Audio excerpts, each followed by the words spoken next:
minutos, né, Chico? E não consegue concluir, mas é interessante, porque eu acho que vai puxando aqui o assunto. Eu vi uma palestra de Divaldo que dizia que o momento que nós estamos vivendo é muito interessante, porque no mundo, por isso que ele está passando essa dificuldade de tanta guerra, tantos desvalores morais, né, tantos equívocos, né, tantas conturbações morais, né, tantos escândalos, né, que não passávamos por isso antes.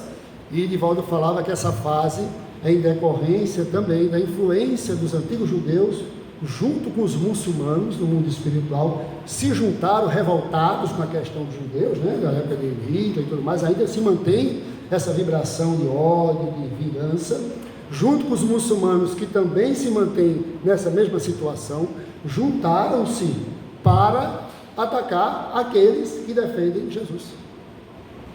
Então os discípulos de Jesus, todos eles muitas vezes são minados por essa situação que está vivendo, por essa falange de espíritos que se aglomeraram com esse propósito. E quais são os que mais defendem Jesus de forma mais clara? Os espíritas. Muitas casas espíritas sendo bombardeadas por essas entidades. Uma palestra que eu até procurei essa palestra para rever e fazer para vocês, e não encontrei. Ele falava desse momento que nós estamos vivendo no planeta, e que o que está impulsionando essas oscilações, essas conturbações de guerra, conflitos morais, valores distorcidos, muitos deles são essas falanges de judeus e muçulmanos, e o objetivo deles é destruírem a imagem de Jesus perante a humanidade. Aquele que deixou os trabalhos de arte e de literatura conserva pelas suas obras o amor que tinha quando vivo. Ora, né? O que é que você acha?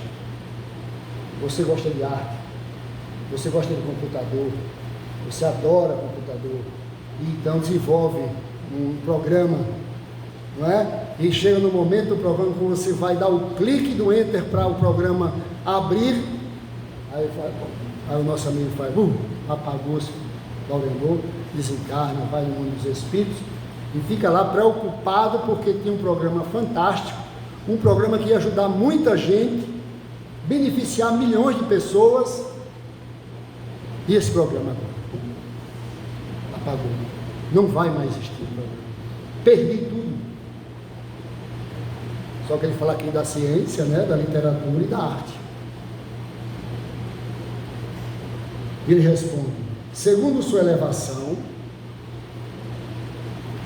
ele os julga sob outro ponto de vista e frequentemente condena aquilo que mais admirava. Muitas vezes essas artes e essas literaturas, atualmente, não sei se vocês estão vendo nas redes sociais, as deturpações que estão se fazendo com a arte e com as literaturas, com escritos que, em vez de auxiliar, fortalecer, corrompe as pessoas, fogem o foco do bem, tira as pessoas a refletirem de forma diferente. Não é verdade? Tem muita literatura aí confusa, principalmente para os jovens, implantando em redes escolares de educação literaturas e estudos educacionais equivocados, conturbados, livros que nós recordamos uma história de um espírito que publicou um livro maravilhoso, só que depois de avaliar no mundo espiritual o seu livro, o conteúdo, os espíritos amigos chamaram a atenção dele para os pontos que ele tinha colocado. Até que ponto esse desenvolver da sua escritura, da sua escrita, trouxe benefício para as pessoas que estão lendo? Muito! Então vamos ver. E trouxe esse espírito para a terra, para dali ele apreciar os leitores daquele livro.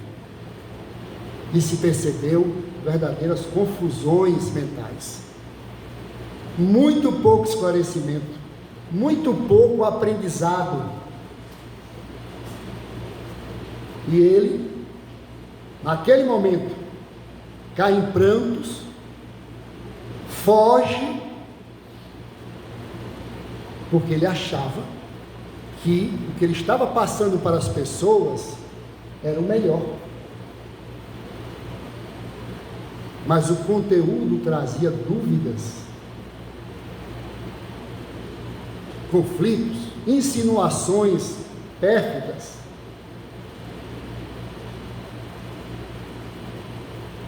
Por isso que se tem aquela frase: leia-se tudo e, Paulo de Tarso, retira-se o que é melhor. E ele vai mais além, o nosso amigo Paulo de Tarso. Tudo me é permitido, porém, nem tudo me convém. Pense numa frase de livre-arbítrio fantástica.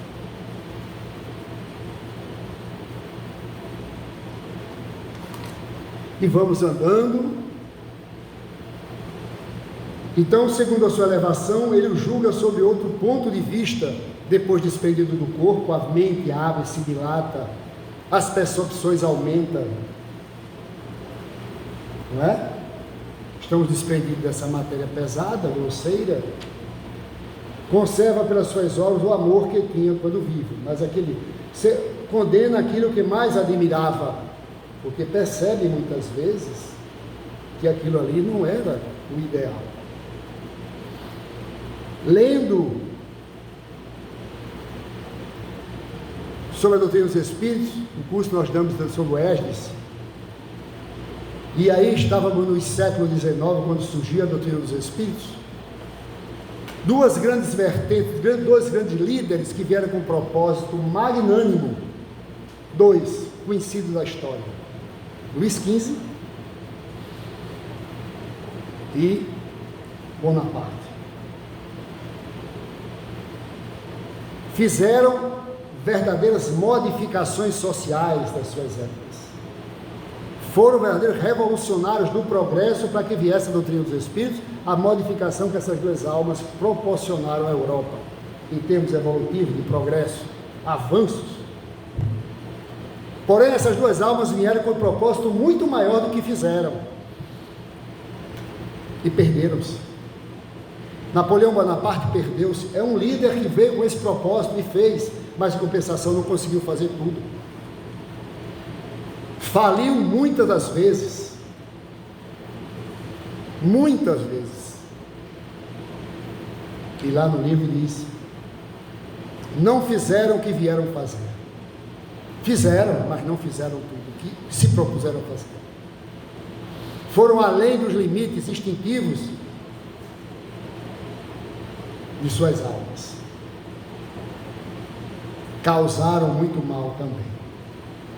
Mas também causaram muito progresso, mas mesmo assim não foi esse o propósito. O propósito era para ser mais positivo e muito menos negativo. Mas quando desceram a carne, esqueceram. Mas mesmo assim conseguiram fazer com que a doutrina dos Espíritos surgisse naquela época, que era a época áurea, da maior época que ele podia surgir. É muito bacana essa história que está lá no estudo dos Espíritos, no Esdras, né? O Espírito se interessa ainda pelos trabalhos que se executam sobre a Terra, pelo progresso das artes, da ciência? Sim. Isso depende da sua elevação. Todas essas perguntas estão relacionadas e relativas à elevação do Espírito. Um espírito de boa envergadura, elevação, ele não tem essas perguntas para responder. Ele não passa por esses tormentos. Ele já avança. Ele nem na terra, muitas vezes, mais paira. Ele pode vir aqui como missão e não mais voltar. Cumpriu a sua tarefa. Ele está falando aqui de espírito mediano como nós. Essa pergunta é para nós, que ainda estamos agarrados às coisas materiais, ainda temos sentimentos da terra, estamos numa vibração magnética com esse planeta ainda, pela nossa condição espiritual. Então essa pergunta é voltada para a nossa realidade, para a realidade dele da época. Pessoal, está tudo bem? Está dando para entender direitinho? Não vou conseguir terminar os 319. Vou pedir depois a Laurendô, na próxima quarta, que termine. Tá ok? Não vou conseguir, por causa do nosso tempo. O Espírito se interessa... Aqui, ó. Então, isso depende da sua elevação ou da missão que pode ter que desempenhar. O que vos parece magnífico, frequentemente, é bem pouco coisa para certos espíritos. admirando-na como um sábio admira a obra de uma escola. Eles examinam o que podem provar a elevação dos espíritos encarnados e seus progressos. Quer dizer, o que para nós é progresso quando estamos encarnados, quando voltamos ao mundo espiritual, em conversando com esses espíritos mais elevados, em compartilhando com ele, porque quando um cientista, um estudioso, um acadêmico, uma pessoa de um calibre de pesquisa reencarna, se não for muito espiritualista, está tudo bem, mas se for muito materialista, muito cético, vai sofrer um pouco, como é o caso de Einstein.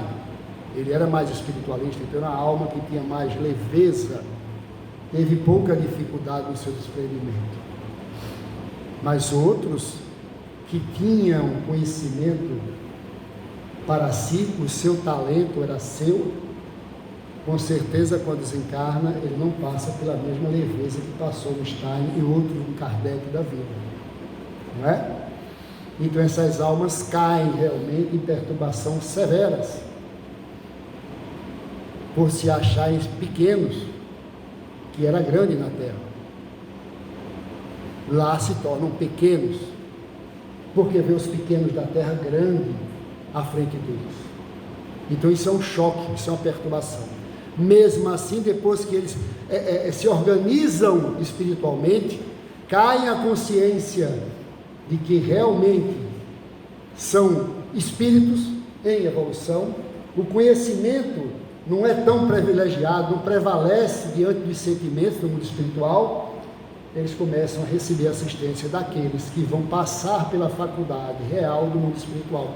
Cientistas de um quilate maior começam a orientá-los, começam a trabalhá-los, começam a implantar nele outro tipo de pensamento, outro tipo de sentimento. É por isso que nossos espíritos hoje encarnados podem observar, tem muita intelectualidade, principalmente as almas pequeninas que hoje estão nos seios das nossas famílias, muita capacidade intelectiva, rápido pensamento, autistas, de uma receptividade à tecnologia, pensamento rápido, mas de pouco sentimento, de pouca sublimidade, de pouca respeito, de pouco dever, com mais direito.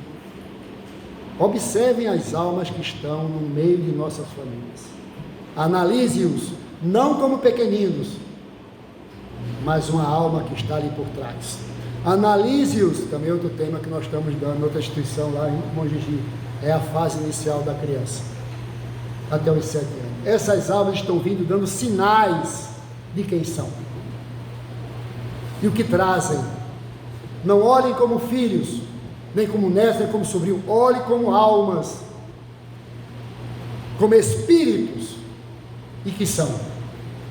O corpo é só uma fachada, é só uma fachada pequenina que está guardando ali um pretérito latente, pulsante, que se não for bem alimentado e educado, ele estoura, e quem estiver por perto vai chorar, prantos e ranger de dentes.